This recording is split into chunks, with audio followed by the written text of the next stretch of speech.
then it says how believers can come out of the four walls of the church and bring relevance to the larger society. Because when I started, the story behind this book is that when I started to write, I mean, the Nigerians didn't know me. They only knew me as Pastor Sunday, but they didn't know what my whole life has been about here in the former Soviet Union. They don't know I'm not their traditional pastor.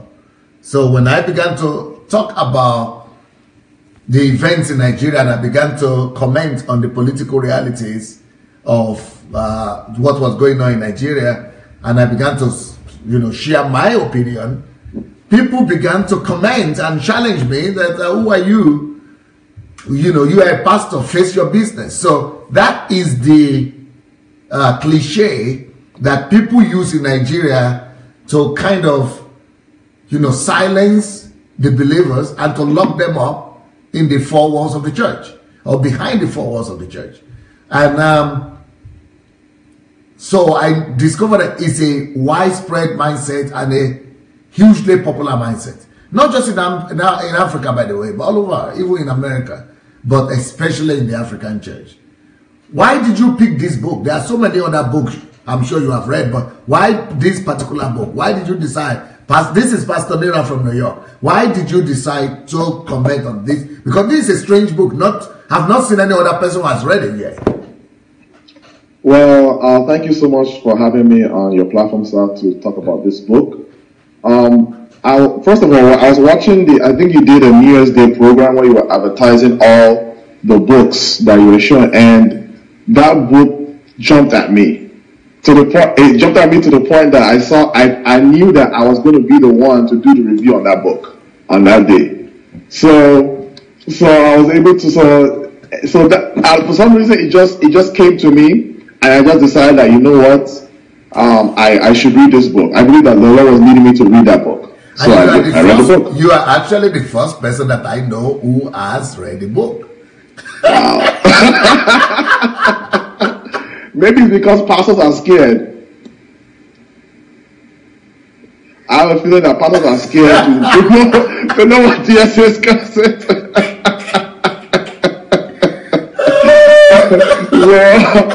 But for me, it's I see you as someone that has wisdom that you have to be able to learn to see there's new ways of doing ministry. So it's just something that jumped out at me, and I read the book.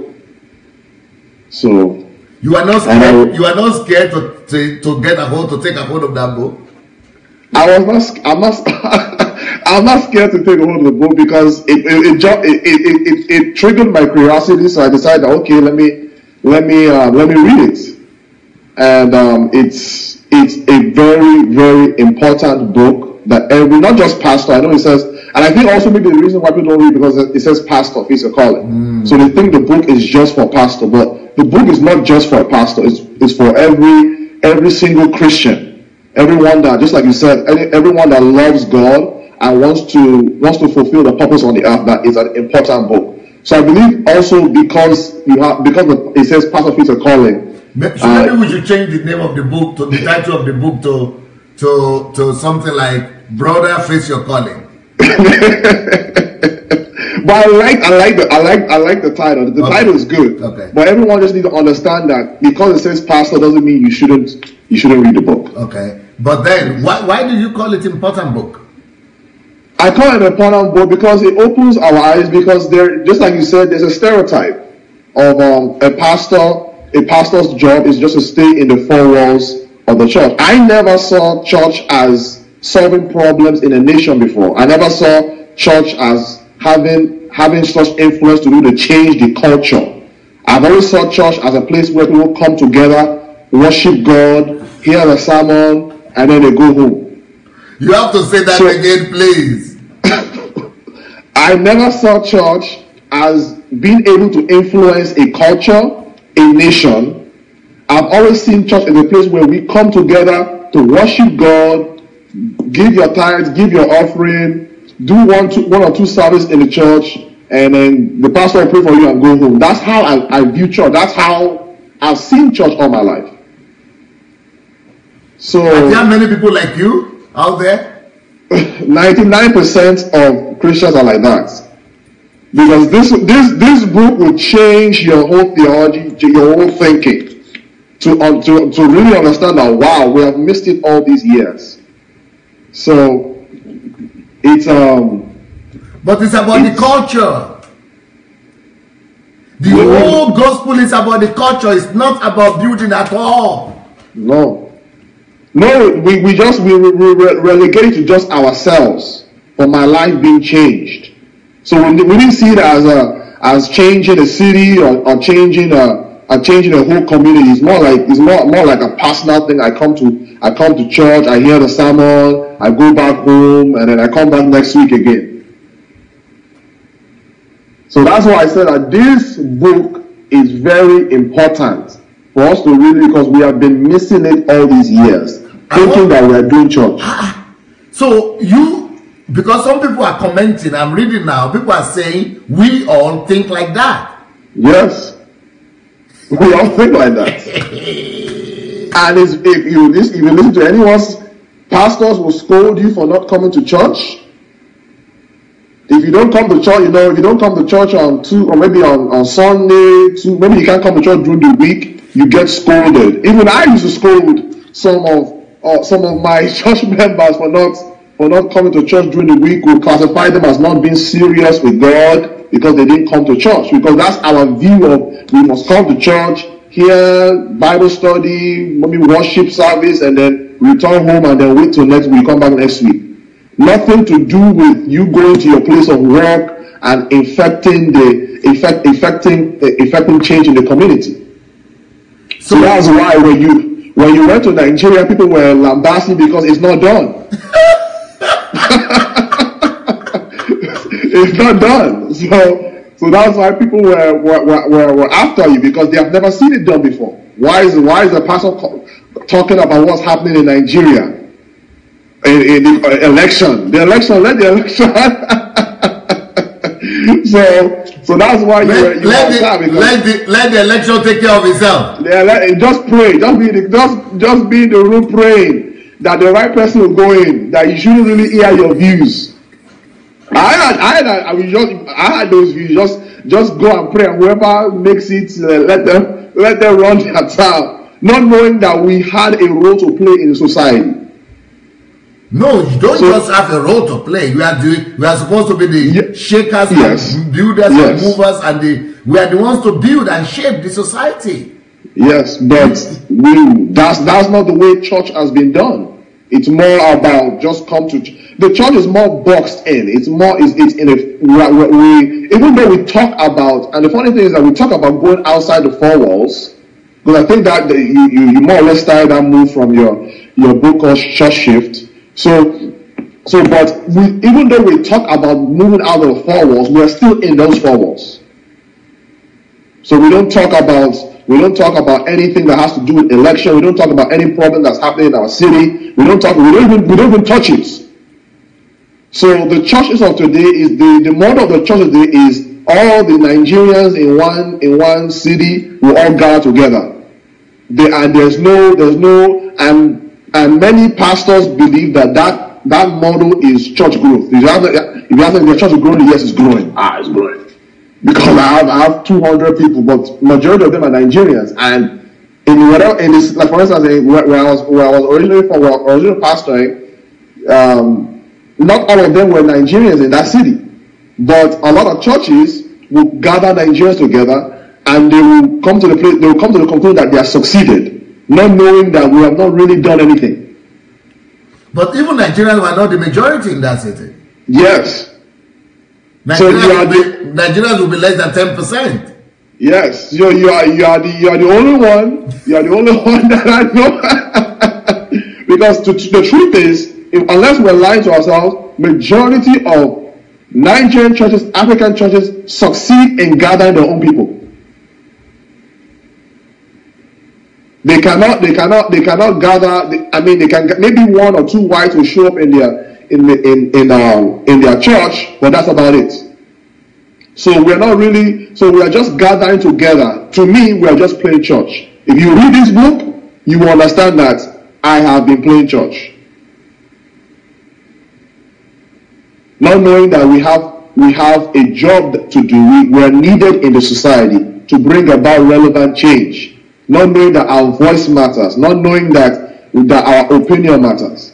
So this book is an eye-opener. To me, it's an eye-opener, and everyone should go and get a copy of this book. Now, I want you to repeat those points again, because I don't know how shocked you are when you are reading the book, but I am more shocked listening to you now, yes, that even you being a pastor, and you've pastored for 10 years or something? Yes. And you never knew that the jurisdiction of the church is to be changing the culture. No. I never knew that the church is there to affect that surrounding. I never saw it like that. I saw it as the church is there to affect just the people in the congregation. Just affect them, just affect their life and let them go. And they have to just and they have to keep coming back. Yes, we talk about evangelism. Like, okay, go out and evangelize and bring them to church so that the church will grow. So that's basically the concept of the church now. Not seeing how it can affect the community, the city, even the nation. So it's more about affecting your life, getting your miracle, helping you. I mean, we talk about purpose. Not that we don't talk about purpose, but it's not real much emphasis on your purpose or that you have a calling outside of church. I was reading this book and I was just scratching my head that, so you mean I have a calling outside of church? That we have a calling outside of church? We thought that we just do our job. Or even me as a pastor, I thought I wasn't doing full-time ministry, but I thought that I would just go to work, do my job, bring the money to church so that the church will have money to do what it needs to do. Not knowing that I was supposed to go out there, even as a pastor, that, a lot of pastors, they just stay in their church office. They pray, they study, and prepare for Wednesday service or Friday service, not looking for any problem that they themselves also can solve. So this book, I want you to give me a list of maybe 5, maybe 10 things that are just different, and I want you to make a comparison like this. Like the way we know church is that you come to church, okay, but this book is saying this, or do this book is saying this, but this is the way we do it. So what are those shocks? What are those surprises? What are those major differences, conflicts in your worldview and paradigm that is being challenged in this book? Maybe just a list of them randomly as they come to you. Okay, a list of them, I said it now, is that a pastor should be involved. No, that is what you got. You tell us what you are talking about. Are you talking of the book now, or you are talking of your own understanding? I'm talking about my own understanding. Okay. My own understanding is that a pastor should have an office, bookshelf, nice looking office, and he should be there. And his job is just to counsel. As people have their problem, they come in, they counsel, he prays for them, and then they go home and they come to church, give their testimony. So that was my concept. I didn't know that just as everyone else is doing something, I as a pastor need to go out and solve a problem, find a problem in the community and solve it. That I can have the ability to solve the problem of maybe the problem in education, or I can go into the business world and affect the change even as a pastor, or I can even be into politics as a pastor. I thought that pastors, another thing I saw that shocked me is pastors and politics. I never saw those things coming together. You hear pastors talk about world events, but I never saw pastors and politics on the same sentence. I hardly hear any pastors address anything that has to do with politics. So that one too was a big shocker for me. That a pastor is talking about this is the guy I want in, so that one really shook my whole theology. It's pastor and politics, and also every Christian is a minister. I never saw that every Christian is a minister. I thought, yes, every Christian is a Christian, but I didn't see them as a minister. I didn't see them as a minister. So I saw Christians as people that come, they give their life to Christ, and they're growing in the knowledge of God. And yes, they in their place of work, their job is just to go out there, win souls, and bring them to church. But I never saw them as an avenue for them to bring change. Even you as a pastor don't see them that way? Even me, no. You don't see them that way? I don't see them that way. I see them in a way of saving souls, like God using them in that dimension. But I never see them in them affecting or bringing a solution to the problem that they have. No, that the society has. The society has, yes. I saw it more as, okay, maybe if their neighbor had a problem with their marriage, or if they are sick, they're able to lay hands on them to be healed, or maybe bring that person to the pastor to do it. They can't do it. So that's how I saw that. So that one really shaped my whole theology. So you didn't know that the basic and the primary assignment of a pastor is to actually equip every church member to go and be a revolutionary, a savior, and a deliverer, not to individual unbelievers only, but to the lifestyle and to the culture and to the mindset, to the worldview of the whole society at large, be it in politics, be it economics, be it in social lifestyle, changing the whole concept of culture. That is what church members are for. No, I never saw it like that. I saw it in that the pastor was supposed to equip the saints for the work of ministry. And that's what I'm talking about now.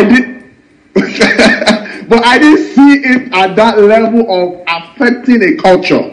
I saw it in the level of just affect their life, so that one will go out and affect their life, and they will just bring them to church, and then that's how it will go like that. Not knowing that the church can really affect a whole culture. So I never saw it like that. I saw it as changing our life. You said something that you didn't know, that Christians were full-time ministers. I see them as full-time Christians, but not full-time ministers. You didn't see them as ministers? No, I saw them as full-time Christians. I believe that they should go out, reflect Christ and all that, but I didn't see them as full-time ministers. That's why I said that a lot of what we do today is whenever members don't come to church during the week, we scold them for not coming. No, if I knew that they're full-time ministers, I should be able to release them go and do whatever it is they're doing. And encourage them. Yes, and encourage it. But a lot of pastors are working against that.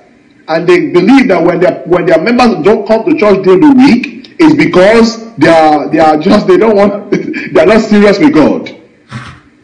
Not knowing that they are full-time ministers. So I never saw it. But how do pastors reason? I don't understand. If you say you are not the only one thinking like this, and that most Christians think like this and pastors, then what is the understanding of Christians coming to the church building? How can you translate that to mean ministry? How are they ministering? We're there. Just by coming to sit down?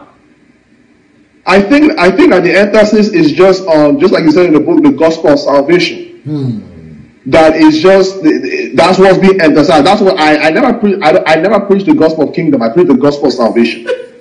So the emphasis was just get them saved, get them cleaned, get them established in God, and then they can go out and then they can bring people to church. So that was the model that I have. It's not until just recently I'm now being introduced to the gospel of the kingdom that we are supposed to take. We carry God to our spheres of influence.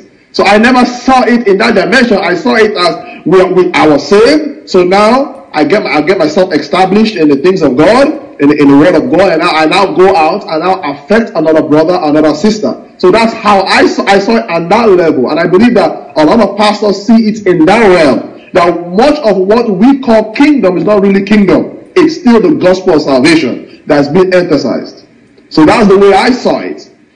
So it's not until the kingdom message, I began to see the kingdom message, and I see that wow, we have limited ourselves for so long, that there's so much influence that the church could have made, but we're just emphasizing the gospel of salvation. So that I think that's what keeps a lot of pastors back, that we really don't have a clear understanding of the gospel of the kingdom. And I believe that and for instance, I've been in church for over 20 years. So I've heard it over and over and over. So in a way, it's ingrained in me. In a way, it's part of me. It's what I saw. Is what the pastor that was under is what I saw him do, and it's what I see the pastor on the television doing. And it's what I see, it's what I hear on Facebook all day. But then it's like God has just raised up someone else that is now saying something different that we need to begin to listen to, so that we can really affect a real change in our time. Keep on telling us about some of the other shocks that you would like us to experience from just reading this book. Okay, the other shock is, I just said it right now, that we are preaching the gospel of salvation instead of preaching the gospel of the kingdom. I am guilty of this. I've been preaching the gospel of salvation. Get saved. You'll be hammering on people the point of being saved, get saved. Jesus is coming very soon. Jesus better give your life to Christ. He may not come. You may miss his coming. So I was emphasizing salvation instead of emphasizing the kingdom. Instead of emphasizing Christ, instead of emphasizing his principles and taking those principles to your sphere of influence. Another shock was, even though it was not really in the book, but it's kind of in the book, I saw I didn't really see the places of work, or the place of expressing God. Even though we carry God, even though I know we carry God, even though I know that God indwells every single one of us, but I didn't see that it's not until recently that I discovered that we are supposed to manifest his nature, we're supposed to manifest his way of doing things, that we're supposed to be a difference maker wherever we go. So I never saw it that way. I always saw it as us being the light, getting one person saved, telling them preaching them the importance of Christ. That's how I saw it. So it was the gospel and other things, that I didn't see that every Christian is sent into the world to affect a sphere of influence. I never saw a Christian that every single Christian is sent into the world. Even though the Bible says we are the light of the world, I believe that I've preached it many times, but that phrase, we are the light of the world, carries new meaning. That we are the light of the world. That doesn't mean that every single believer is a light to his world. That means that you are light to people groups, you are light to whoever. So wherever God places you, you are supposed to be a light. And anywhere you see light speaks of influence. So, but I saw it as, yes, Jesus is on the inside of us. We just shine our light, and people ask us, and then we tell people our own testimony of how God did this miracle for us, did that miracle for us. But I never saw it as that I'm supposed to affect a change in wherever I am. That my place of work is a place to affect change. And I was really moved because I watched one of your interviews. You did a message on when the kingdom left the church. I was like, wow. And you talk about how that nobody in your church goes evangelism. Nobody. We don't do evangelism. Nobody in your church. We don't do evangelism. Majority of churches have time of evangelism. Every church, majority of churches that I know of, they have time of evangelism. Now, so therefore, you explain to them why is it that our church doesn't do evangelism? Because you train everyone to discover their sphere of influence. That the job of every pastor is to train them to discover their sphere of influence. And then this is another shocker, that you want to send them out of the pews. You don't want them to remain in the pews. You want to send them out. Because nobody has a calling to the pew. Nobody has a calling to the pews.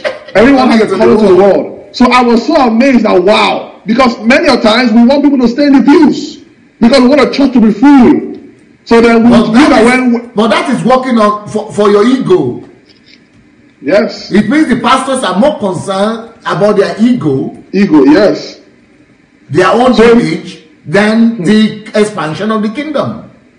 No, but I believe that they believe that that's the way. So I believe that's the format that everyone believes that's right. That they need to come and hear you. They need to come and hear.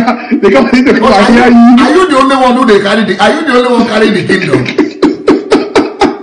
All those people who are supposed to be coming to hear you too, they are also carrying kingdom now. Yes. So why should their own kingdom inside of them be redundant? Just sitting down there to listen to you alone as if you are the only one the kingdom was given to carry. No, the belief is the pastor is the one that is called to the other people. All of us other people, they are not called. If they are not called, why were they sent here to the world to become listeners? And that's why in church people are fighting for who's going to lead prayer. People are going to fight on who's going to lead worship, because they think that is serving God. They think they are serving God by singing, by leading prayer. You know, so we have really because they have been reduced to that small four square, to that four wall. Yeah, instead of them to be released into everybody has his own sphere. Instead of the pastor to help each one of them discover their own sphere and be released there and power there. So there will be no competition in the church. Nobody is going to be fighting for anything in the church in that sense. And I think I also read somewhere where if you see a pastor that has the gift of God, you will always send him out. You will send him out. Yes. And you will send him out. And not only will you send him out, he doesn't even have to use your ministry name. No, you just send him out, whatever name he wants to use, and you will empower him to go there and do. So there's no infighting among the church. Yeah, and the truth of the matter is, there's a lot of pastors breaking away, starting their own ministry, and there's a lot of infighting among the church. So it really opens our eyes that we are supposed to send people out, not keep people in. That what we have, the structure that we have today is keeping people in. To, like you said, to make us feel good, to make us feel proud. And also, what also shocked my theology is the definition of success in ministry. In the sense that we think that our success in ministry is because our church is full. Many pastors believe that, even myself, I've changed, but I used to believe that when your church is full, you have arrived. That you are there, you are the pinnacle of success. Are you serious? No, it's not possible. Ask everyone, they will tell you. Are you serious? Even members of churches will be happy when their church is full. But what has that got to do with it? No, because they believe that that the more people come to listen to them, the more that the bigger it is, the better it is. That's why when people are praising you, they're praising you because how big your church is. So they're like, if back in the day, if I was going to invite you to our church to come and minister, I'll be telling them you pastor 2,000 or there's 20,000 people membership in your church. So that's like part of the pastor's resume. So and the pastor was like, yes, we thank God, God is doing it, you know. But you let people that is just a seed for true impact. That if you have just 100, that God has given you a seed for you to truly impact that surrounding. That through your church you were able to, I can't remember the exact number right now, but you were able to impact millions. That through on yearly basis, our church, the seed that comes to the church, they are the ones that are supposed to be every week be sown in their spheres of influence. So in a year, minimum our church influences 5 to 7 million people in a single year. Touch one-on-one, they touch, that they interact with the kingdom, who get saved, and who are being taught, who are being helped, who are being manifested. The kingdom is being manifested to them one way or the other. So what would they say I did? What about me now? That we have 45 churches in Kiev, and I don't even go to church to preach any Sunday, or maybe once a month I go. I live there. I don't even go to preach. People gather. I'm with 10 people, 15 people training them. So they will probably think I've lost it. They will say you have lost it. That's the wrong concept, because like you see a lot of our GOs, a lot of our pastors, they have to preach every Sunday. If they don't preach every Sunday, it can't happen. Like for instance, when I heard that you only go to church one Sunday, I'm like, so you mean he only goes to church on one Sunday? What about the other Sundays? Let the other people manifest their gifts. Let them, discover themselves. Yeah. So it's like pastors have an ownership mentality, that we own the flock, we own the pulpit, that nobody else can do it better than me. Nobody else can do it better than me. Grant you that there are some churches that I know that the pastor invites other people to come into his church and minister, but we have this ownership mentality that we own people, that people must tell us where they are going. Well, if they're traveling, they must come to see you and tell you where they are going, why they are going, how long will it be. Don't you know that in the kingdom we have elevated the church to the place of the kingdom? Not knowing that the church is not really, the church is not a major part of the kingdom. So the pastor, just like the series that you did on the chapter of paganism in the church, that the truth of the matter is, in some cases we are actually worshiping our pastors. Our pastors are celebrities in church. That if anything happens in your life, you have to run to your pastor. We don't train our members that, listen, you carry God, that you need to have a relationship with God. There's always an emphasis on how great the pastor is, how anointed the pastor is, how we must go and see the pastor. If the service can't start without the pastor. So this church of today is centered on the pastor and the pastor alone. That you must come to church and hear my pastor. So where is God or Jesus? But the truth is, he's at the back somewhere. He's only operating through the pastor. And we have elevated. The truth is, we have elevated the fivefold. We don't really understand what the fivefold ministry gifts is. We think that it's all about me. The truth of the matter is, in what we have in our church today, that it is all about me. It's all about the pastor. It's all about the fivefold ministry. It's all about which one of the fivefold ministry are you. So we have elevated the fivefold ministry, and we have more or less deflated everyone else. So they think that they cannot do anything without their pastor. So we have not trained people well enough to become God carriers. That inside of you there is a solution. That inside of you are someone's heart cry. Someone's crying for you out there. But we have kept people in. There's one story in the book that really touched me, when a man came. A man had the solution of housing problem. Yeah. He had the solution of housing problem. So he went to his pastor and said, "Pastor, this is I have the solution of the housing problem," and he said that he should drop that he should come and become a pastor. He will ordain him. Assistant pastor. Then guess what? He abandoned what is in his heart to go and become a pastor. What he was created for. Yes. For now, it's not until now. After 5 years later, he now discovered you, and now he was able to now venture into. And I was saying to myself, wow, how many times have we as pastors killed the solutions that people that God has placed inside of them? That in a way we are working against the purpose of God. In a way we are working against the mind of God, and we think that we are doing ministry. This is real ignorance. And I came to a place where I understand that reason I was operating in ignorance. I didn't know. I was just going by what others were doing. And the truth of the matter is that every one of us, we are simply just copying what each other is doing. So if one person does this, we are doing it. If one person does that, is doing it. If one person is doing this, we are doing it. We have yet to discover God for ourselves. We have yet to discover what God wants us to do and how He wants us to do it. We are simply doing what everyone else is doing. So that was a real shocker. Then also it opened my eyes. I won't say it's a shocker, but it opened my eyes that we all celebrate Martin Luther King, but we need to understand that he was a pastor. You see? He was a pastor, and then guess what? He didn't just remain in his pulpit. That every pastor should not just sit in his pulpit.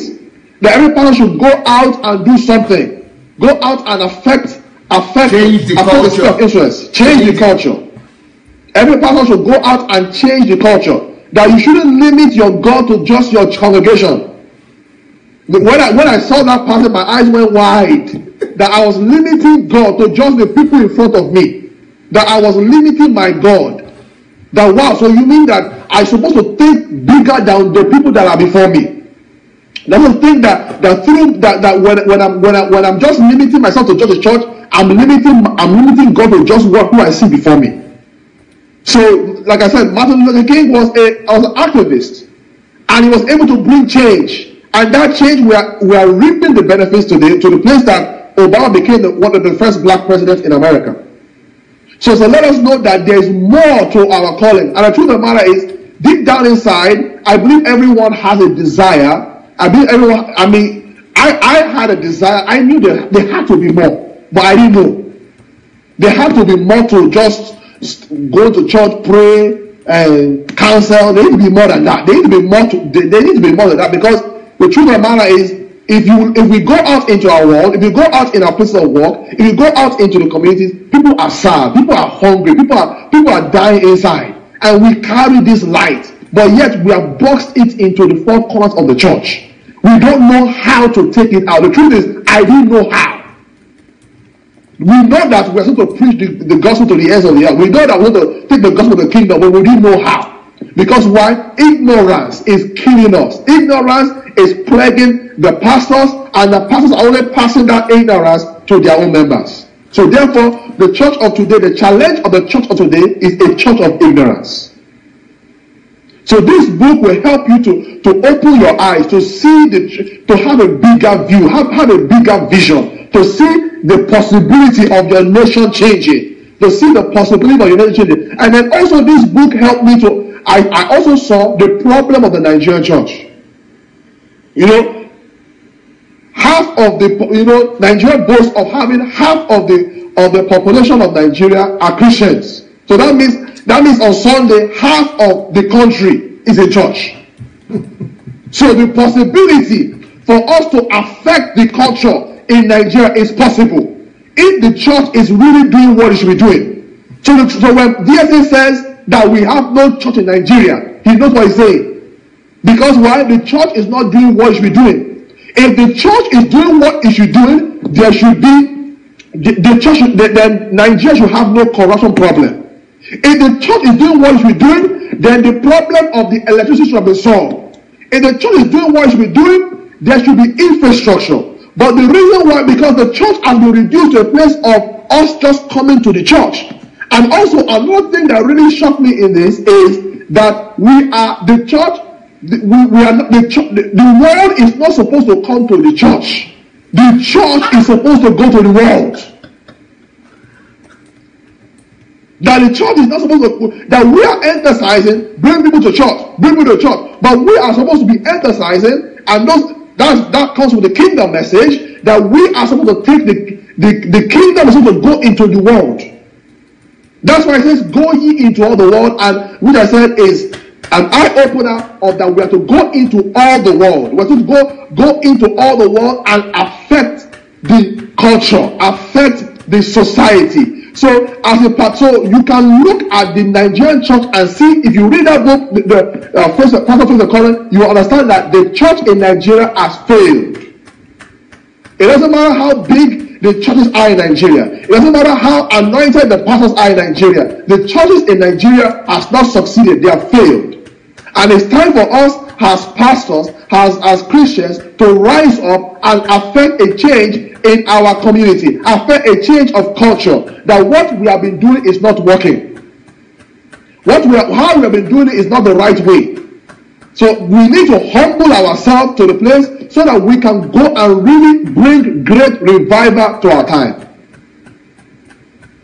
So that's what I got. That's what I got. So we shouldn't lock up ourselves anymore.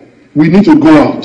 So the fact that the society in Nigeria is getting worse and worse, and everybody is saying the government is to blame. The government is not to blame. It's the church. The government is, because locked up in some of these churches are people that can bring change. to the government. And they are locked up. And they are locked up. Some of them are even locked up with title.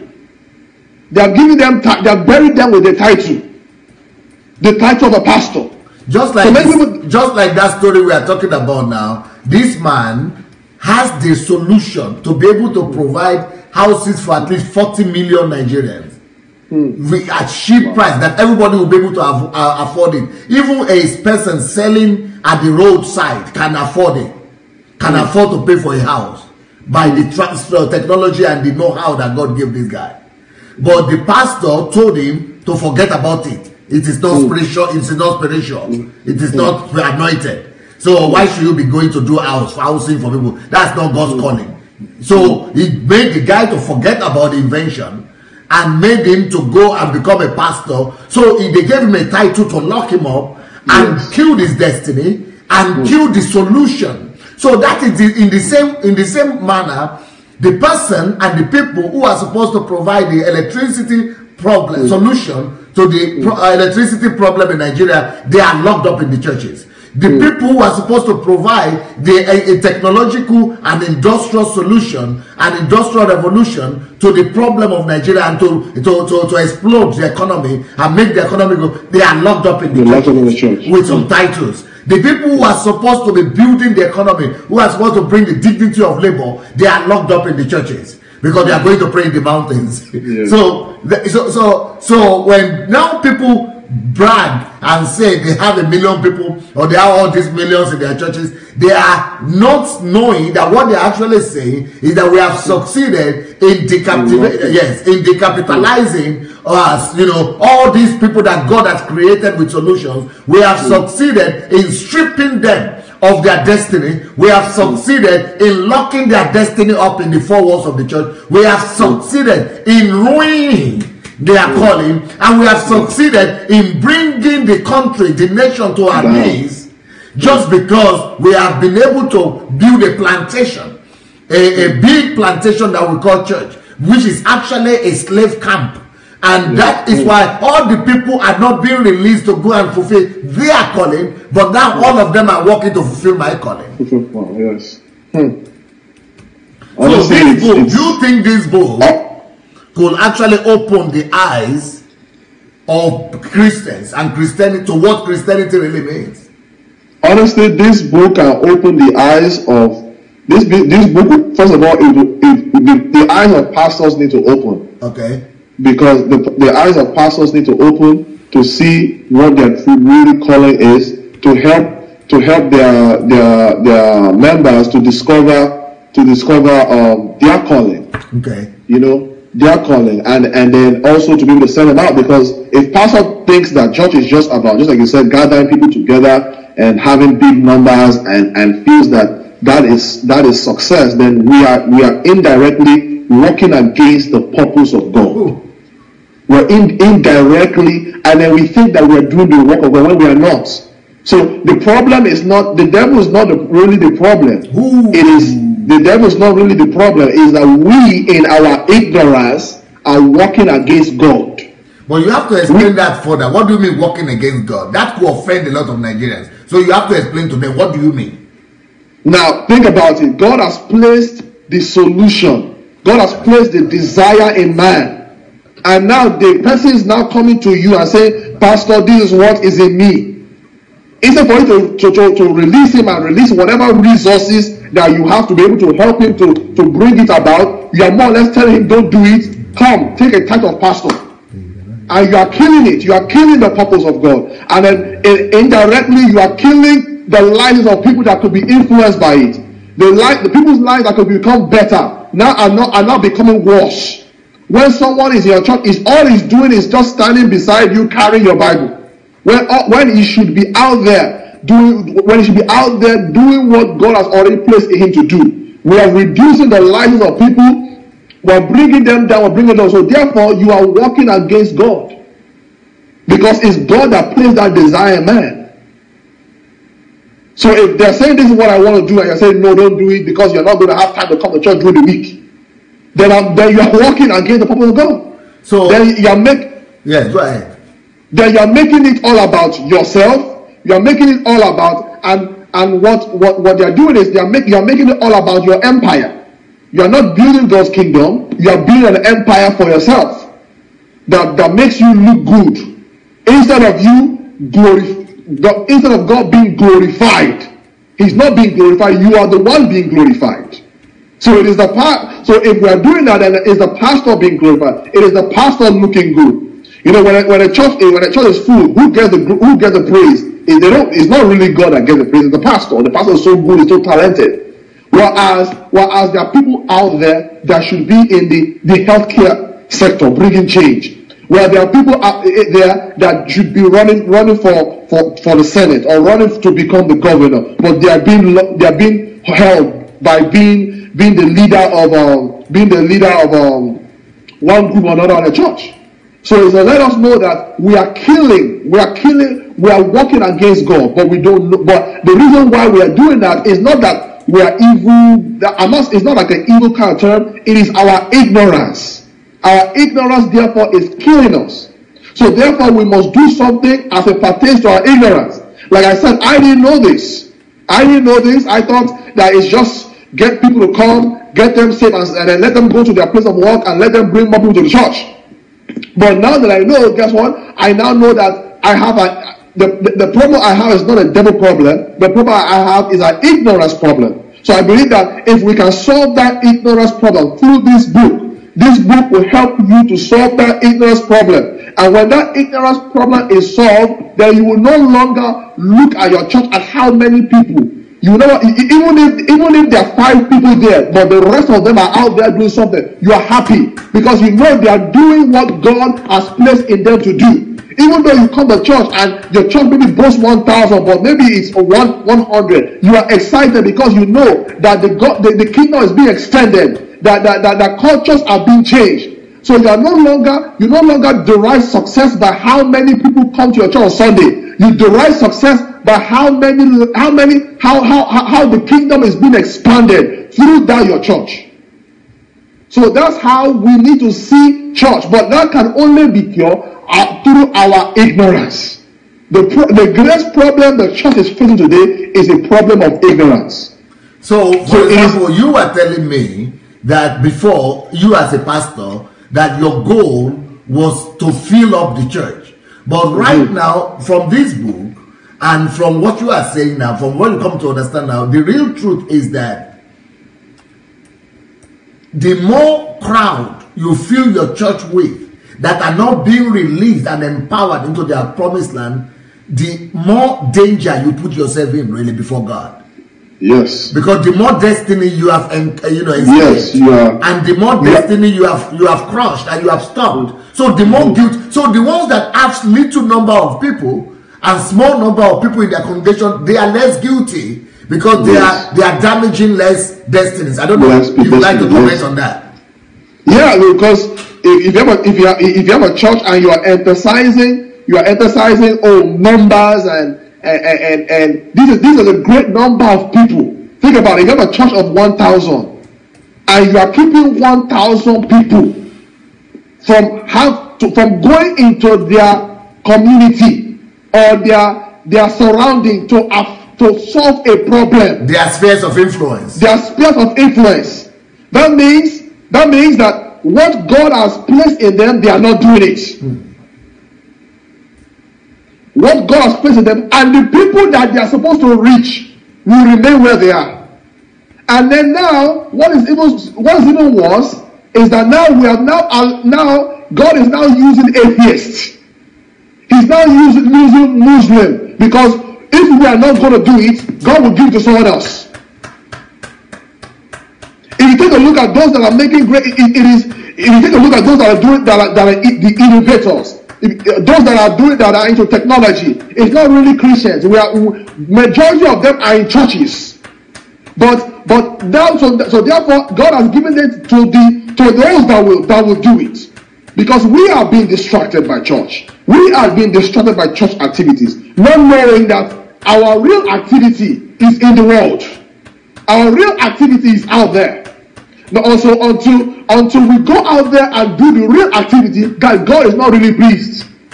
Now all that we are celebrating in our church, we shouldn't be celebrating. What we should be celebrating is that we are going out to effect a change in our generation. We are going out to effect a change of culture. We are going out to effect a change. So that's what we should be elevating. So if you have a church of many, that means your impact should be much. If you have a church of few, that means you should still have some level of impact. So it shouldn't be about, and which is what many pastors are competing about, who has the biggest church. Which is that when you read that book, you understand that is irrelevant. It's not about how it's about you affecting your culture. It's not about who has the biggest church. It's not about how many people are in your church. It's about whoever you have before you. You are telling them you are helping them to identify their sphere of influence, and you are sending them out. That you don't want them to sit comfortably in your pews. You send them out to do something. But what you are saying now, especially with this point you are making about the atheists and the Muslims, yes, and the unbelievers, that is exactly what Jesus said, though. Because he said, if you who believe in me will not bring the fruits of the kingdom. The whole purpose of the kingdom is to bring forth the fruit of the kingdom. If you will not bring the fruit of the kingdom, he said he will give it. He will take the kingdom from you, not the church. You keep the church, yes, but I will take. But he will take the kingdom from you and give it to those who will bring the fruit of the kingdom. Is that? Can you relate that to what you've just said? Yes, that's exactly what I'm saying. That we are supposed to do it, but we are locked up with our prayer meetings, locked up in our Bible studies, locked up in our sermons. Listen, I'm not saying that is bad, but all that should help us to go out there and be effective. That means everything we do in church should help us to go out so that people are effective. But the truth of the matter is, what we are doing in church is making us irrelevant. It's making us ineffective instead of empowering. Instead of empowering. So we are not really empowered. We're more or less just and we're just energizing ourselves. We're just giving ourselves a little thrill in church. No, it's stimulating yourself. Yes. So instead of us empowering people to go out and go out and extend the kingdom, and that we are supposed to bring fruits of the kingdom. So therefore, since we are not doing it, then God is not taking it from the kingdom from us, and then we are still having our church, we're still having our service, we are still jumping up and down, singing, dancing, and all that stuff, and God has now taken it and He has given it to Muslims. And instead of us being the leaders of our time, we are now at the beckon of call of the Muslims, of the atheists. Instead of us building industries, they are the ones building industries, and then we are begging them for job. And then we come to church and testify that God has given me a job. Instead of us being the ones to be the job creators, instead of us the ones want to move the economy the right way, we are more or less killing the economy. And God is now saying, okay, well, these ones are not ready. These ones are not doing it. These ones are not bringing fruit of the kingdom. I'm not going to take it to them. Take it to those that will bring the fruit of the kingdom to me. So we have abandoned our place in society. We have left it vacant, and God is calling us through this book to retake back our place, to take back our position, to take back our society as we understand that we are not supposed to be in the pews. We are not supposed to be locked up in the church. You are not supposed to be locked up on a title. That you have a sphere of influence that God has placed a desire inside of you. That we as a church, we as individuals need to go out and do it. We need to go out at the time is not really on our side, that we need to go out and do it. We need to have a clear understanding of what our mission here on earth is, and then go out to fulfill it. So as a pastor, we are not just limited to our pulpits. And as members, you are not just limited to the pews. So as a member, you are not just limited to just singing in the church. Or you're not just limited to just ushering people to their seats. Or you're not just limited to cleaning the church. You're not just limited to driving the pastor around. You are not just limited to carrying the pastor's bag or being the pastor's assistant. That there is more to you. There's a problem in you to solve. There's a problem inside of you. the solution to the nation, the solution to the problem Nigeria is facing is locked up in the church. So we shouldn't be celebrating what we see on television, that all these guys gather. Look at how many people are gathered in the church. If they are not going out to affect, if they are not going out to affect their culture, then they are doing nothing. They are just wasting their time. So many of what we are not just wasting their time, but they are actually bringing evil. They are the ones responsible for lack of electricity. They are the ones responsible for lack of road. They are the ones responsible for lack of hospitals. They are the ones responsible for lack of progress. They are the ones responsible for the poverty. They are the ones responsible for the evil. So it's not just like they are wasting time. They are destructive forces. Yes. Because they are destroying destinies, and they are holding back the destinies and the progress of individuals and nation at large. Yeah, they are destroying. They are destroying the nation. It's honestly, when you really read this book, you really get to sit back and really think that, wow. You know, for me, it's like, so for the past 10 years, I've missed it. People, I mean, you may have been in church many people have been in church for years, and what do we really have to show for it?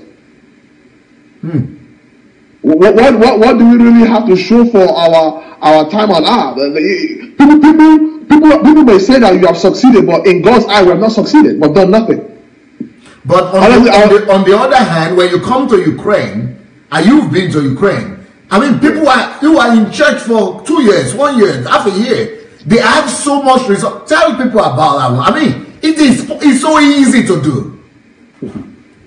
When I came to Ukraine, I was shocked to see how people said. I mean, the testimonies that you were here of, oh, I was a drug addict.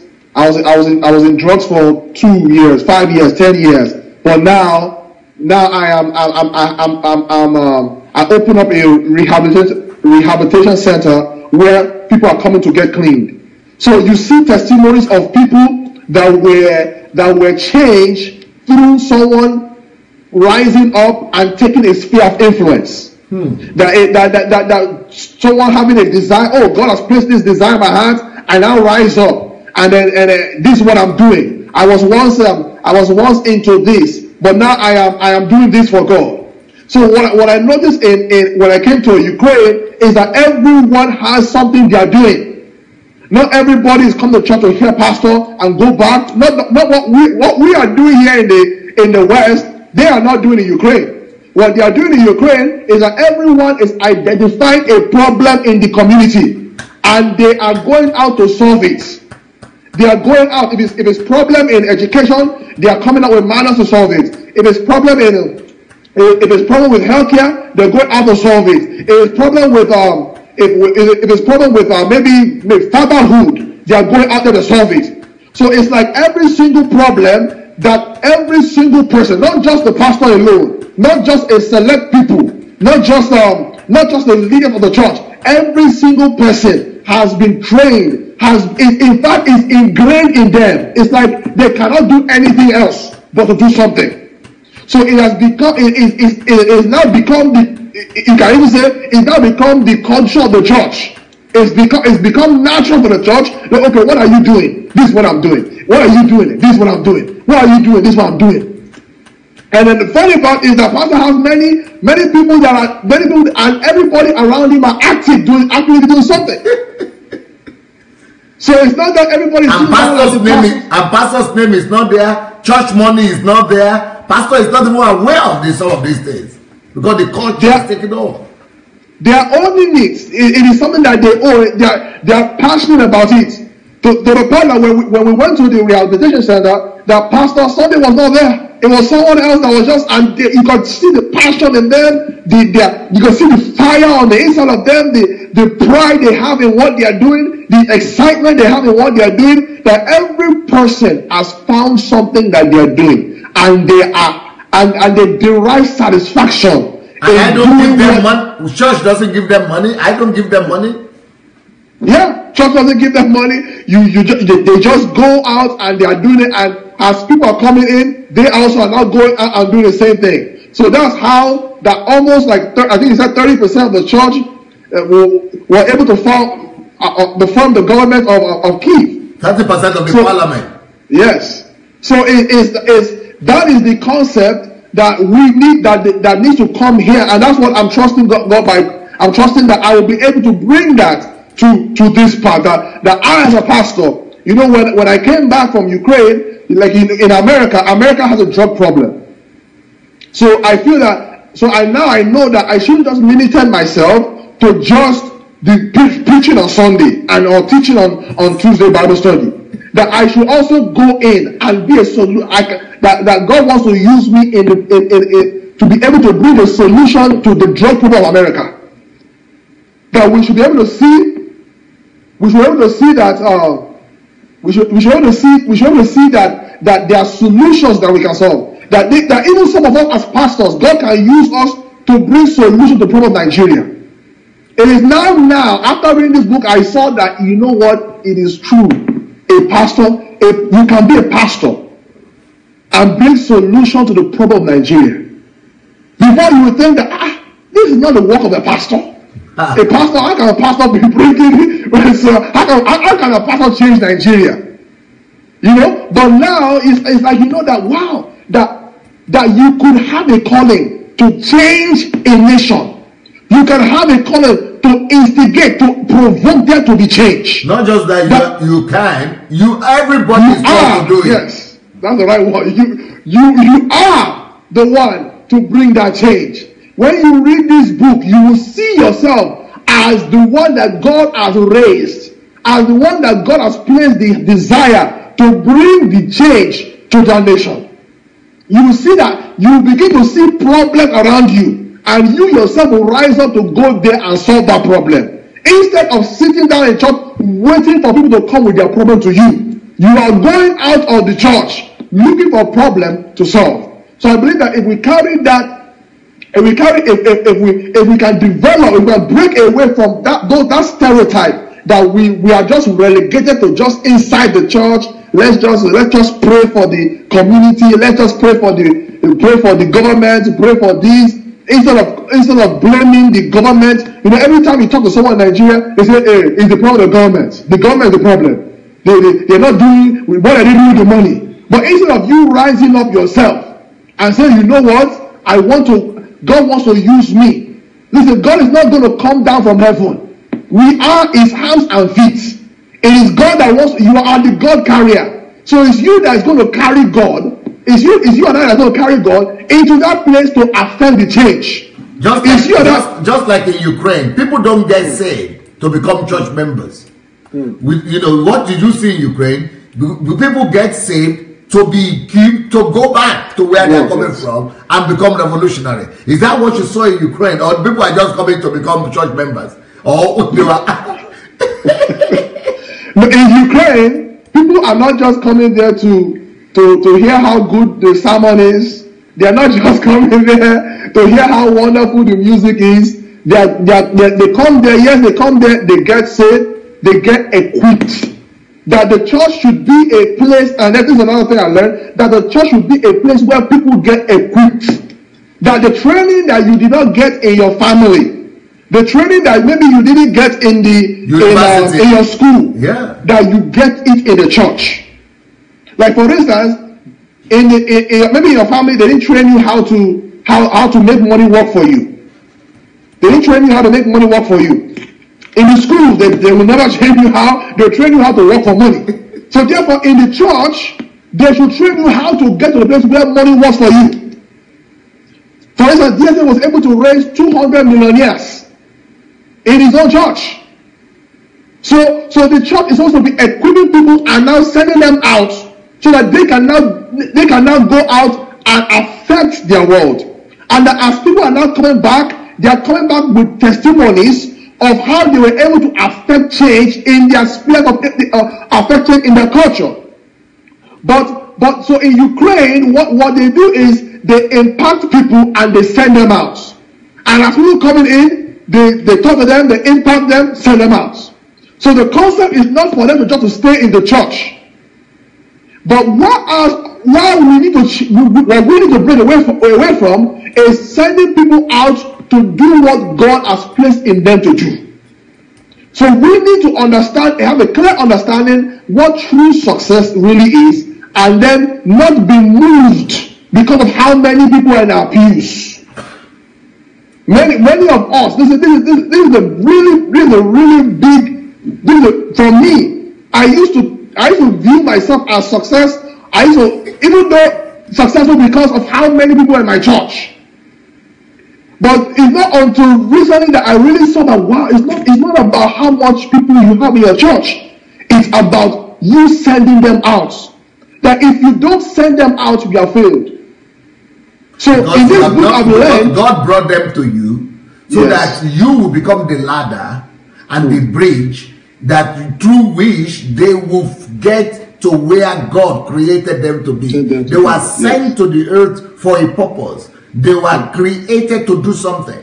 So God brought them to you, to the church, so that you will lead them, take them by the hand. So therefore, you are supposed to judge your success by how successful you are in helping everybody leave their pews to go and actually fulfill that mandate that God created them for. God didn't create anybody to come and sit in the pew now. I never saw it like that. I thought that you just come, hear the word, and you go out. But we are supposed to come to equip them to go. We're supposed to send them out. We shouldn't, as pastors, be angry when your members don't come to church on Sunday through the week, or even on Sunday, or even sometimes on Sunday. Because what is more important, for him to come and sit in church on Sunday and be listening to you, where it could be affecting 1,000 people doing his own project, or doing solitude, or carrying out a particular assignment, affecting people. What is more important to the kingdom of God? But because also there's also some things that will require you to be at certain places on a Sunday. So we shouldn't make Sunday as a place where a Sabbath where we must all come together and pray and praise God. Not saying that is wrong. Not saying that we should abandon that. Is good, but that should always be a place for us to come to. It shouldn't be at the absence of us truly doing what God has placed in us to do. Before, I used to be the pastor that if you don't come to church, I will call you the next day and find out why didn't you come to church. That is like they have committed a sin. It's not until now that I know that, wow, so I am wrong in mandating that they must come to church by all means.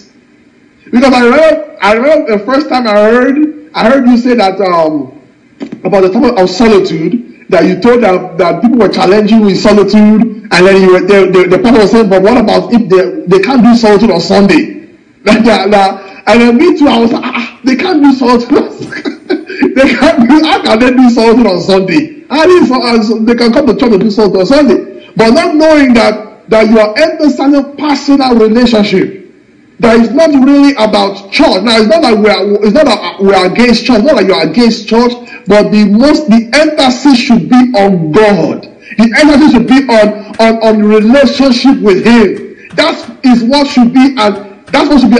Now, the church should help people to develop that relationship with God. The church should not replace. The church should not replace them having a relationship with Him. The church should emphasize relationship. The church should emphasize your calling. The church should emphasize you going out.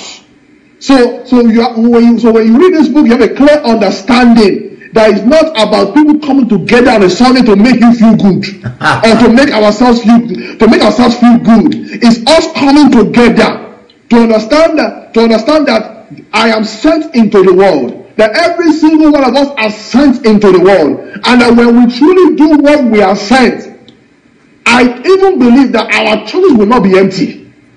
Just like me. I am sending. Yes. The more I send out, the bigger the church is becoming. Yes. Still being able to build the largest church in Europe despite sending them out. That it's not about keeping people in.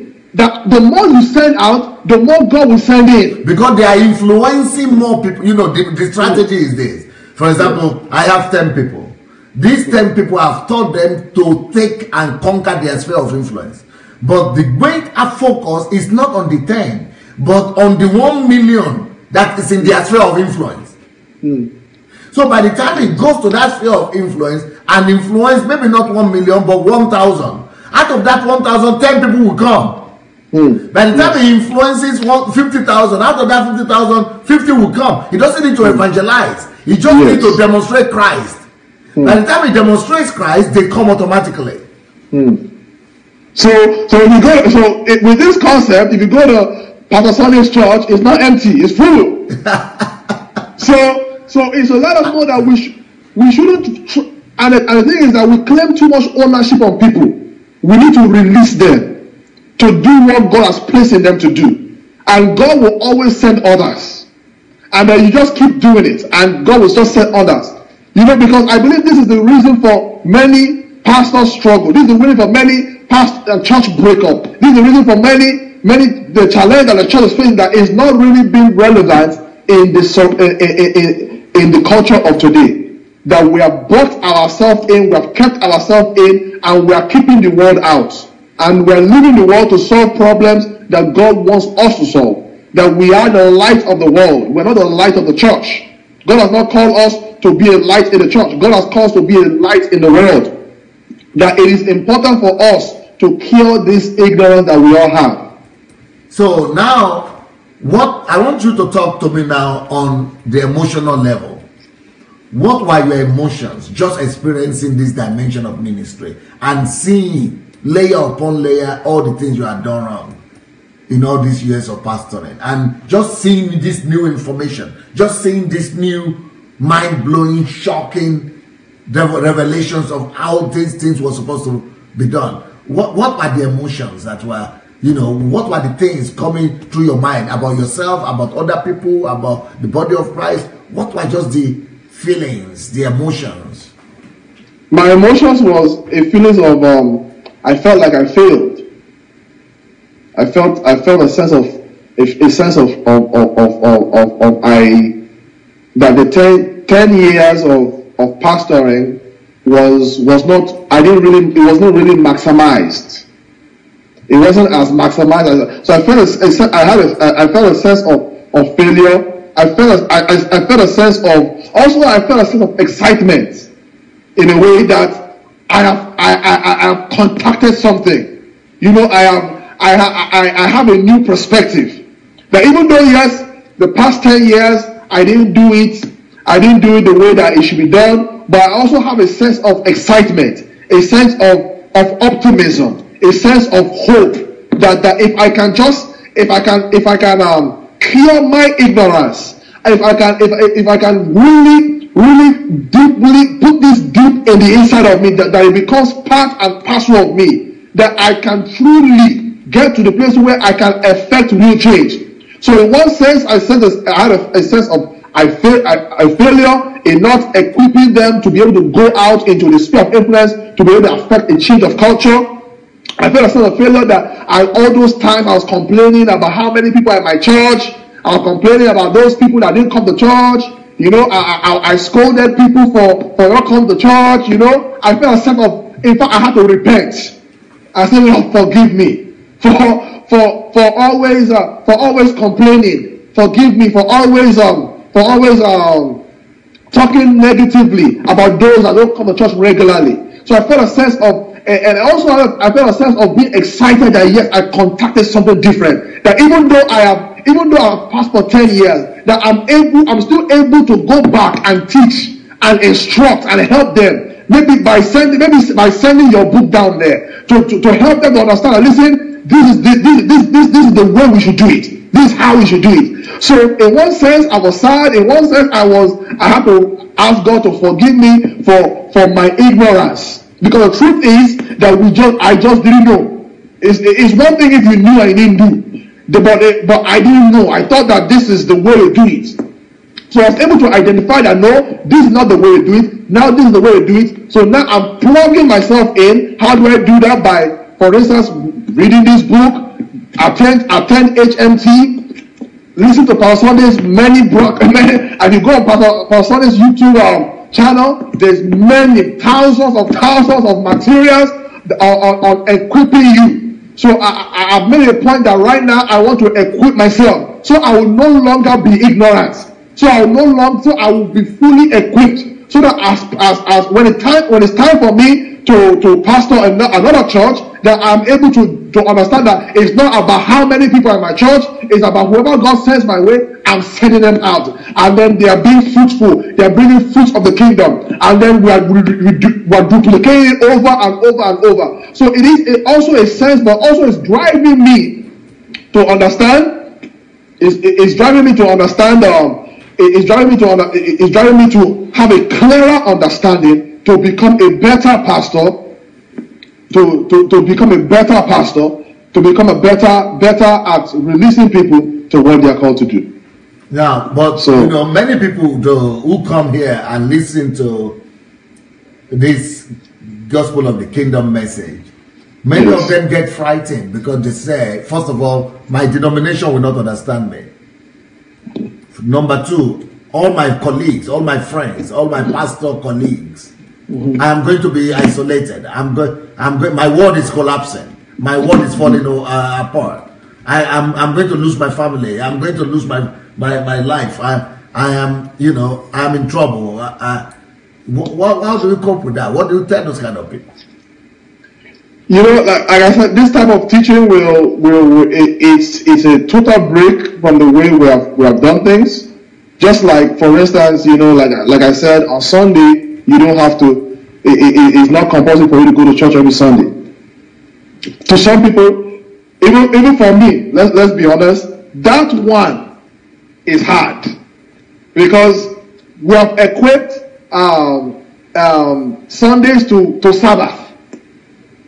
That's very important for us to keep the Sabbath holy. But Jesus had said that he is the Sabbath. Yes. Which means be in him. It's not, he said, some honor days, some don't honor days, don't judge anybody, because this is the Lord of the Sabbath. So you have to be in him. In him. Once you are in him, you are in Sabbath. Not in a certain day, but every day. Yes, Jesus is our Sabbath. But we need to have a clear, you see, the thing is, I feel that we need to have a clear understanding, and I'm hoping that this will be, this is an ongoing discussion, because we need to have a clear understanding, just like you said, what Sabbath is. Sabbath is not just relegated to a Sunday. It's not relegated to a day. For me, I go to church. For me, I go to church every Sunday. If you want to go to church every Sunday, go to church every Sunday. But the emphasis should be going out and affect a change. That's the emphasis of this book. The emphasis should be going out and bearing fruits of the kingdom. So if you're the type that believes on Sunday, okay, fine, go have your Sunday, but on your Sunday, equip your people, equip your members to go out and be relevant, to go out and effect a change. But how do you deal with what the question I ask you is, how do you deal with that fear of accepting this thing because you are afraid of what your denomination will do to you, what your family, your wife might not agree, especially your colleague, your pastor colleagues? How do you deal with that one? The truth of the matter is this: you cannot please God and please man. You have to come to the place where you decide, who are you going to please? The truth of the matter is, one of these days, we are all going to stand before Jesus, and we're going to give accounts. So the people that you are trying to please, they are not going to be there. It is you and him. So he is the one that sent you. So you are not supposed to try to please any denomination. It is important for you as a believer to take your stand and to stand for what you believe. Yes, people, listen, don't let people impose their own beliefs on you. You know, there's a place in this book that says that we should train everyone to discover God for themselves. You need to discover God, not the God of your pastor. We need to stop quoting our pastor. Now, listen, this is not just something I just read in a book and I'm going to run with. I see it as something that I can implement in my life so that I can fulfill the reason why I'm here. Because the ultimate purpose is not just we go to church every Sunday. The ultimate purpose is that you are fulfilling the reason why the master called you to be here. So you are not called to please anybody. You cannot please man and please God. It is up to you to make the decision. For me, I've decided I want to please God. I don't want to please any pastor. I don't want to please any friend. I don't want to please anybody. I want God to be pleased. So it should be your desire of every single believer that I want to please God. The truth of the matter is, many people in church today are working to please pastors. Working to make sure their pastor is happy. But listen, your pastor can be happy, but what about God? Ooh. Your pastor can say you are so faithful, you are faithful, you are committed to the vision. But what about God? This is the most important thing is in your life is your relationship with God. What is God saying to you? Not what your pastor is saying to you. So we need to break away out of that fear of what people will think, what people will say, or how will they take it. You need to go after what God is saying to you. Jesus said, he that has an ear, let him hear what the Spirit says to the church. So if you have a ear, you need to hear what is God saying. Not what has been done before. Not what we have been doing. What is God saying now? Because the truth of the matter is, what we are doing now is simply a trickle down of what they knew in the past. So what they know in the past, they were simply doing what they know. I was doing simply what I know. But if I know something, if I discover a different way of doing things, and then I now need to incorporate that in my life, that God has called us to go ye into all the world. The truth of the matter is that we have not gone into all the world. The truth of the matter is that we are simply we have boxed ourselves in, and we are not as effective as we should be. Someone is writing here, DSA, please, for Christ's sake, come and take me away for just 2 years. Or if possible, come and take 10 or 20 of us to Ukraine. For 2 years. So that when we come back, it will be changed. Where are you? Where are you based? If you have a Nigerian passport and you are based in Nigeria, it's more difficult because these Ukrainians, they don't give Nigerians visa. But we actually need people to come and help me, because people here in Ukraine don't speak English. We have limited people who speak English. So we need English speakers who will come and live with me and join our team. So if you want to join our team, write to me. My email is vip@godembassy, one word, godembassy.org, or pastor@godembassy.org. Let's come over.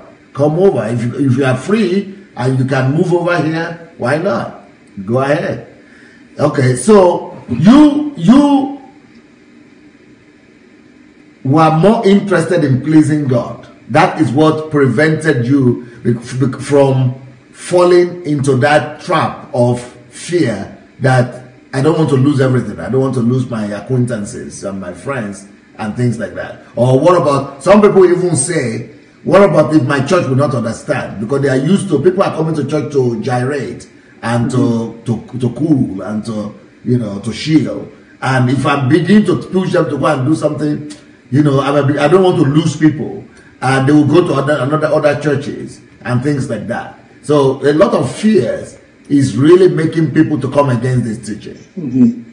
Yeah, a lot of fear is making you, I feel like anytime there's change, there's always a sense of fear of, will I lose people? Yeah. Or will I, but I believe that, I believe that there comes a time, like for myself, is there a state of fear of, oh, what are people going to say, or what are people going to think about me now? But I've come to the place, which every person should come to the place, that I need to please God, not any man.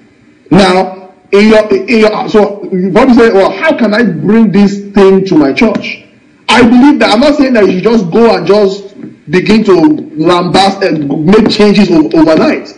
Take time and bring it in subtly. Use wisdom on bringing it. If you are in a church and you have been doing it one way, just begin to have a series of messages take some of DSA's messages and begin to do series on them, series by series, because as they are hearing it, because people are formed by what they are hearing. The truth of the matter is that all those years I've heard this is the way of doing it, I've saw that as the way of doing it. So you as a pastor, the way to do it is to do it subtly through your messages. Do more teachings on the kingdom, the responsibilities of the believer, your responsibility. Teach on the 7 spheres of influence. So do those things. Listen to some of DS's messages. So it's not that we are saying that just go right ahead and make wholesale changes. No, you can introduce it little by little, encouraging people, go out, make change in your sphere of influence. We must break out of the 4 walls, and we must affect a change in every sphere of society. So I believe that when yes, go ahead, please. Yes. So I believe that first of all, you can't live a life of fear. You must make up you must make up your mind that, listen, I can't fear man. It's either you fear man or fear God.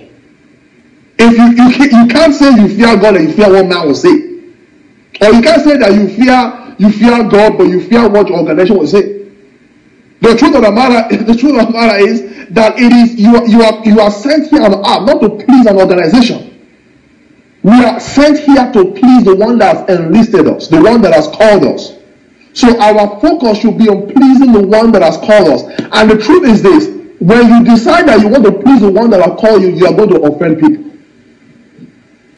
People are going to get offended. During the time of Jesus, people were offended. So people are going to be offended when you are doing what God has placed in you to do. So it is you that must make up the decision. Do I want to fear what my organization will say, or do I want to fear the God that has called me? Beautiful. Do I want to honor the God that has called me? Do I want to obey the God that has called me? And I believe that when you come to that place, it will be easy for you. And I believe that when you come to that place, God will give you the wisdom. God will give you the strategy, the idea of how you can go about it. So it's not like going there, change everything overnight, tell people, no. It's introduce it little by little. Before you know, within time, people are now, the church is now being formed to go into the sphere and bring change to their culture. Now, what will you say about this book, the final thing, before we go about this book? What would you like to say, finally, to pastors and even clergy, to members, to everybody watching now? What will you tell them about this book? I'd like to encourage every pastor, every church member, everyone that desires to make impact in their world to go and get a copy of this book. This book will open your eyes to see a better and a more efficient way of doing God's work. This book will take you move you from the place of always maybe preaching just the gospel of salvation to the place where you start preaching the gospel of the kingdom. Because the Bible says that we should seek, there's no place in the Bible that says seek ye first the church. It says seek ye first the kingdom of God. So it helps you to shift to a more effective way. It helps you to have a clearer understanding of what true success is. It helps you to understand that you can bring a change to the city wherever you are pastor right now. You can bring a change, or even in your place of work, or even it can help you also to understand that my role as a pastor is to help the people around me to identify their spheres of influence.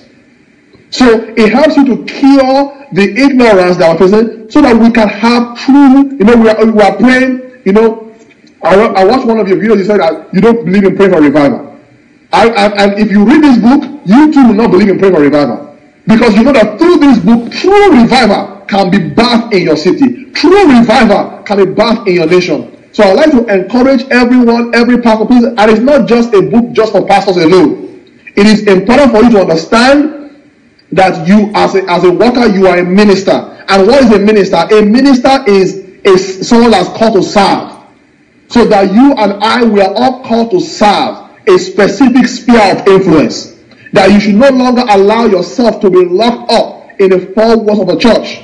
That you should go there and solve a problem. That whatever is inside of your heart, don't let it be buried by the title of a pastor of a pastor, but go out and bury yourself in the calling that God has placed in you to do. So please, everyone, get a copy of this book. You can go on Amazon. You can go on Amazon. You can type in Pastor's Calling, also Pastor Sunday, and you will see all his books. Get this book, this particular book. This book can be a Bible study. You can use it for a Bible study. This book, you can use it for your workers training. This book, you can use it. So for me, once I start my church, I'm going to use it as a training manual. And it's not only that, it's my own personal manual to always refer. And it's not just a book that you read once and you're done. It's a book that you must continue reading and reading and reading until it's formed, until this precept is formed in you. Then when you practice this principle, you will find that you are truly succeeding in the work that God has placed in your hands. Beautiful. Now, of all my books are on Amazon, just like Pastor Niran has said. And if you are on Kindle Unlimited, you can actually read this book for free. So you can read it for free if you're on Kindle. If you're not on Kindle, you can buy it on Amazon. Or if it's too expensive on Amazon, or my books might be expensive on Amazon, go ahead and write to my office. And the way to write, where to write to is DSS Books, one word, DSS Books. Not just DSA book, no, DSS book, all one word, DSS Books at gmail.com. DSS Books at gmail.com. Now, people ask this question sometimes because we don't know when you are going to be back with us. I have two more questions for you before you go. Yes. Number one question is, what are the other books you have read? And number two question is, since you've been to Ukraine, people are finding, what is it like Ukraine? What was your encounter with Pastor Sunday, your first encounter? But before then, somebody is asking, when is the HMT? The HMT is coming up in April, from the 1st or 2nd to the 7th of April. You can come earlier than that and stay longer than that. So just go to my blog, sundayadelajablog.com. Sundayadelajablog.com is one word of the sundayadelajablog.com/visit. So that's how you could join. You could register for the training for the HMT that is coming up in Ukraine in April. And yeah, so those are the questions. What are the other books you might want to mention? Or maybe you could start with your encounter, your first encounter, your first interaction with Pastor Sunday. Okay, my first interaction with Pastor Sunday. When I came to Ukraine, I didn't know what to expect. Because the type of the pedigree of Pastor Sunday, all he has been able to accomplish. But when I came to Ukraine, what I encountered is that Pastor Sunday is very down to earth. He's very, very warm, very loving, and very accessible. That is easily accessible. To the point that, for instance, someone like me is doing a review of one of his books. Is to let you know that the Pastor Sunday he's very lovable, and what I really like about Pastor Sunday is that he loves people. I've never met any man or woman that loves people, that believes in people, that wants to empower people, that wants to help people. I mean, just on that week alone, when people will just share this what's on my heart, and DSA will just, okay, I want to help you. DSA is ready to help, ready to empower in any way. Like he's so selfless in letting himself be available in empowering everyone, that he wants everyone to to become a world changer, that he wants everyone to be a revolutionary. Like, I've never met a pastor that's interested in everyone's success. That everyone there, just that if he had the will to do it, he will do it for you. So that's what I got on Pastor Sunday, and I encourage everyone to go to HMT. Until you have gone to HMT, this is what my take. Until you have gone to HMT, you have not really heard that Pastor Sunday yet. Until you have heard, it's good to hear him on Facebook Live, but until you have gone to HMT, you have not really, you don't really know the scope of what you are listening to. For me, I'm not going this April, but I'll be there in July. But everyone needs to make it a point to go and be a part of it. Put whatever thing that is troubling you or not allowing you to go, and just go and be a part of it. And trust me, what I'm saying will come to light. You will see a different way. You will see the way pastor is, and not just him, even his whole team. Very warm, very loving, and it was a family affair, family atmosphere. So I had, to tell you the truth, I've told everybody since I came back, I had the time of my life. That was the greatest trip I've ever taken.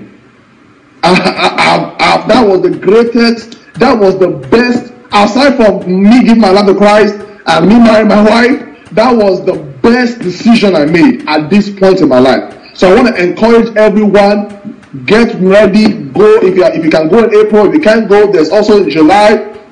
You can go and be a part of there, and yes. And the books I've read Church Shift. I've read Church Shift, and I believe that I had it here. Oh, it's not here. But I've read Church Shift. I recommend that when you read this book, you should read also Church Shift, because I believe that those two go hand in hand. I've also read the Kingdom. I've read that book. The Kingdom. That is the most rich. That is the most powerful book I've ever. The Kingdom Driven Life. That book. Those three books to me work hand in hand. So you need to read these three books. These three books you need to read together. It helps you to understand. It helps you to understand the kingdom, that we are supposed to go out. We're supposed to take the kingdom out wherever we go. So I encourage you to read these three books. And don't just read them once. Read them over. Like, for instance, I've read all those three. Now I'm going to go back to read the Kingdom Driven Life. And I'm going to, because a lot of these books, you may not get everything at once, because it's so loaded. So I'd like to encourage you, everyone, to get this book. I've read that one. I've read also Money Will Make You Rich. I've read How to Reclaim Your Lost Years. I've read No One Is Better Than You. I've read I've read How to Secure Your Financial Future. So those are the books I'm reading. And the next one I'm going to read is What to Do with Your Time. So these materials that DSA is putting up are materials you don't. The truth is, we don't hear it anywhere. You can equip yourself so that you can go out and bring change to wherever sphere of influence you believe God is leading you to. So I'd like to encourage everyone, get these books. Go on, just like DSA said, go to DSA books. Write him and say that you would like to get these books, and they can get it shipped out to you, or you can even get them. Also, yes, I read also the Jesus You Never Knew. The Jesus You Never Knew. So get these books, and even me, I'm working on becoming a distributor here, so that I can begin to distribute the books in New York and wherever in the surrounding area. And for people in Nigeria, they will see the telephone number of Shioma there. They can get to Shioma and get the books or on Okada books. Well, Pastor, I'm coming back in 15 minutes again to be online. But this one, some people said your meeting, your program today has been one of the most powerful ones. So wow. It's powerful. You really did a good job on that book. Thank you so much. Thank you so much for having me. Change, transform man. Everybody is saying that all of Nigerian pastors need to listen to you. They need to. They said they need to listen to this your interview. Yeah. Yes.